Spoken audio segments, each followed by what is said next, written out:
Assalamualaikum warahmatullahi wabarakatuh. Perkenalkan, nama saya Sheila Syifa Fauzia dari Prodi Manajemen dengan NIM 2892250089. Di sini saya ingin menuntaskan tugas UTS saya dengan mata kuliah perpajakan. Pajak adalah kontribusi wajib kepada negara yang terutang oleh orang pribadi atau badan yang bersifat memaksa berdasarkan undang-undang dengan tidak mendapatkan imbalan secara langsung dan digunakan untuk keperluan negara bagi sebesar-besarnya kemakmuran rakyat. Berdasarkan beberapa definisi di atas dapat disimpulkan karakteristik pajak sebagai berikut. 1. Arus uang bukan barang dari rakyat ke kas negara. Kedua, pajak dipungut berdasarkan undang-undang yang dapat dipaksakan. Ketiga, tidak ada timbal balik khusus atau kontras prestasi secara langsung yang dapat ditunjukkan. Keempat, pajak digunakan untuk membiayai pengeluaran secara umum demi kemakmuran rakyat. Asas-asas perpajakan yaitu pertama, asas equality, pemungutan pajak yang dilakukan oleh negara harus sesuai dengan kemampuan dan penghasilan wajib pajak.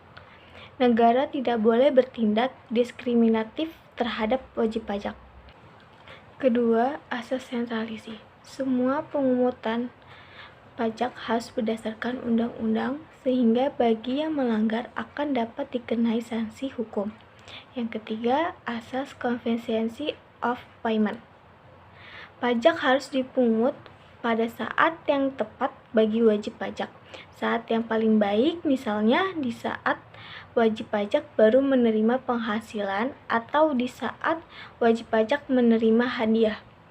Yang keempat, asas efisiensi. Biaya pemungutan pajak diusahakan sehemat mungkin, jangan sampai terjadi biaya pemungutan pajak lebih besar dari hasil pemungutan pajak. Fungsi pajak. Yang pertama, fungsi anggaran. Salah satu tugas utama negara adalah melakukan pembangunan nasional seperti menyediakan fasilitas kesehatan, pendidikan, infrastruktur, dan pelayanan publik lainnya. Yang kedua, fungsi mengatur. Fungsi pajak satu ini mencerminkan kebijakan perekonomian suatu negara. Yang ketiga, fungsi stabilitas. Pajak juga memiliki fungsi stabilitas yang memainkan peranan penting dalam keseimbangan perekonomian suatu negara seperti mengatasi inflasi maupun deflasi. Yang keempat, fungsi redistribusi. Fungsi redistribusi adalah pemanfaatan pajak untuk membuka lapangan pekerjaan. Teori yang mendukung pemungutan pajak yaitu 1.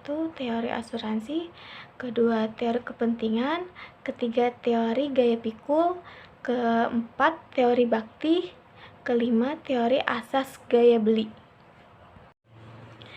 Timbulnya pajak terhutang.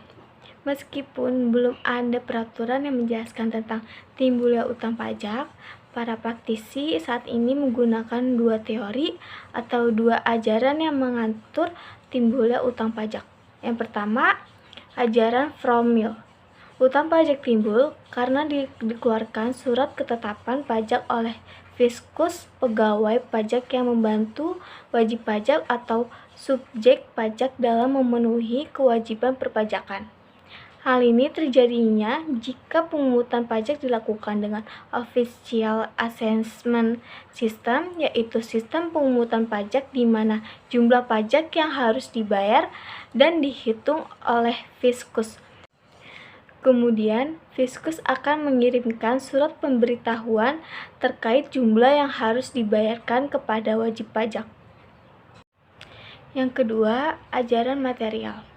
Utang pajak timbul karena undang-undang dan karena ada sebab yang mengakibatkan seseorang atau suatu pihak dikenakan pajak.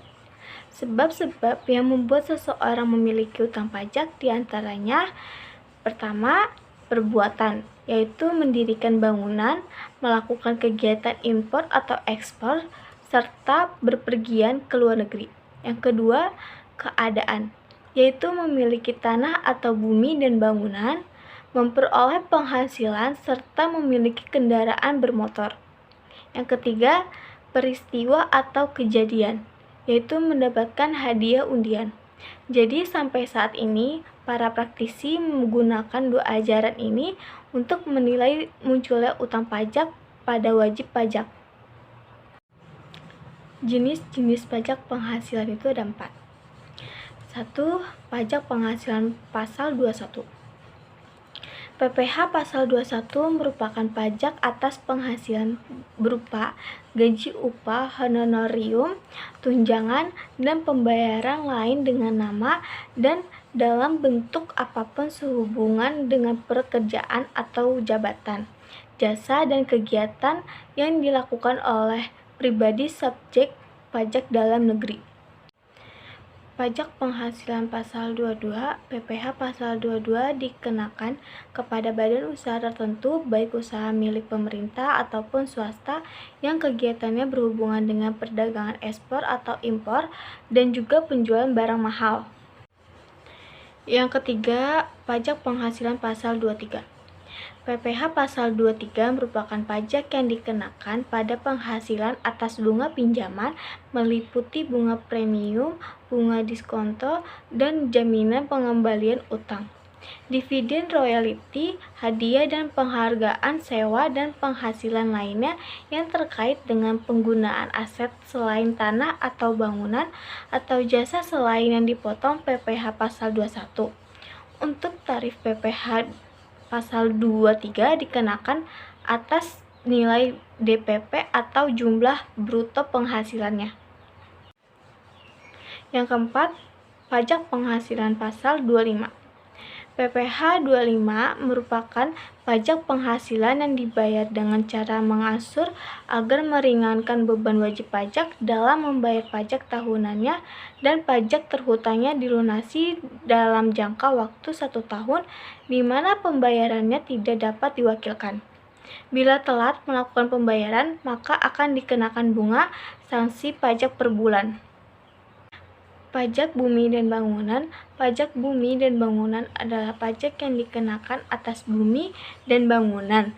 Subjek pajak dalam PBB adalah orang atau badan yang secara nyata mempunyai suatu hal atas bumi dan atau memperoleh manfaat atas bumi dan atau memiliki penguasaan dan atau memperoleh manfaat atas bangunan.